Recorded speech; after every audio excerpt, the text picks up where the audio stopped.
একটা মেয়ে ছিল, চুপচাপ স্বভাবের ছিল, কথা খুবই কম বলতো। তার চোখে অনেক স্বপ্ন ছিল। সে বড় হয়ে শিক্ষিকা হবে, নিজের একটা নাম হবে।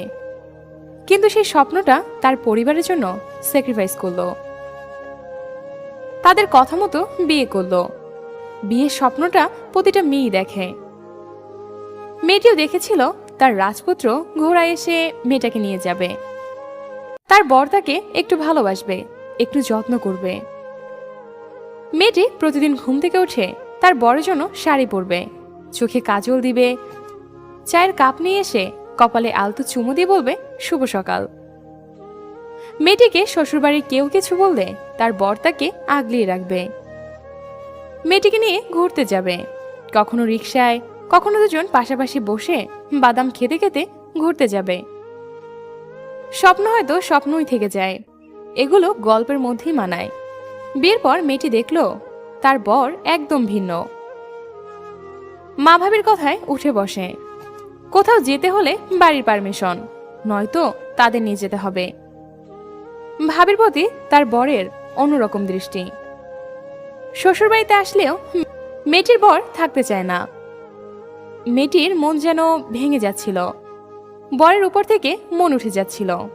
কিন্তু বাবা মার কথায় বরকে মেনে নিয়ে সংসার করছিল। বর যখন কাছ থেকে আসতো তখন মেয়েটির কাছে গেলে বর তাকে যাতা গালাগালি করত। মেয়েটি তার কষ্টের কথা পরিবারকে বললেও সাহায্য পেত না। মেয়েটির বুকবাটা কান্নার আর্তনাদ শুধু রাতের আকাশ সাক্ষী। কত রাত জেগে রয়েছে মেয়েটি। মেয়েটি জানতে পারল তার বর পরকীয়া করে। পরিবারের কথা শুনে মেয়েটির স্যাক্রিফাইস করে নিল, যার ভবিষ্যৎ শুভ ছিল না।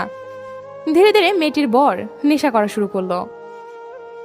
কতবার মেয়েটি তার বরকে বোঝানোর চেষ্টা করেছে, কিন্তু কোনো লাভ হয়নি। মারধরও সহ্য করেছে মেয়েটি।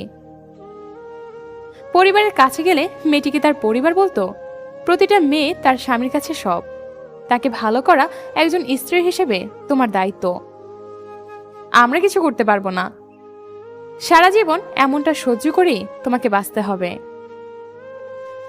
বিয়ে হলে মেয়েদের বাপের বাড়ি মেহমান হয়ে যায়, তার চেয়ে তুমি তোমার বরকে মেনে নাও।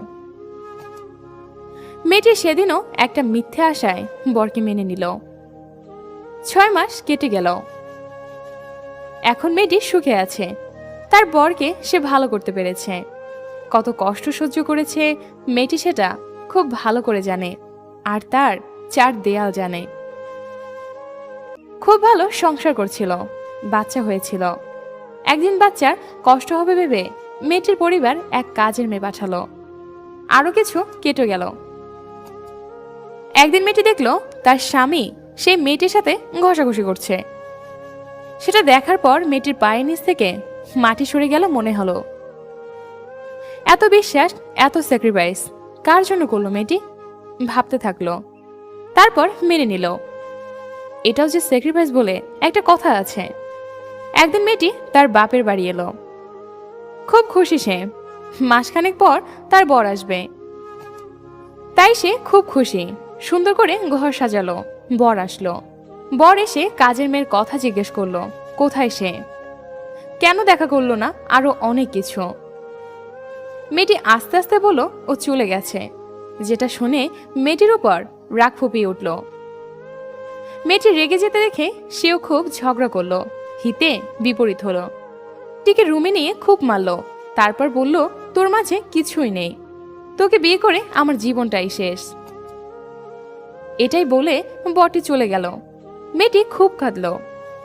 জীবনে এতটা স্যাক্রিফাইস করলো, আর তার বিনিময়ে কষ্ট ছাড়া আর কিছুই মিলল না। অবশেষে মেয়েটি হাসি মুখে পাড়ি জমালো। হয়তো মেয়েটি এখন খুব সুখে আছে। স্যাক্রিফাইসের বিনিময় পরিণাম মৃত্যু। গল্পটা একটি সত্যি ঘটনা সাপেক্ষে লেখা হয়েছে। যার উদ্দেশ্যে লেখা হয়েছে তার পরিচয়টা গোপন রাখতে বলা হয়েছে।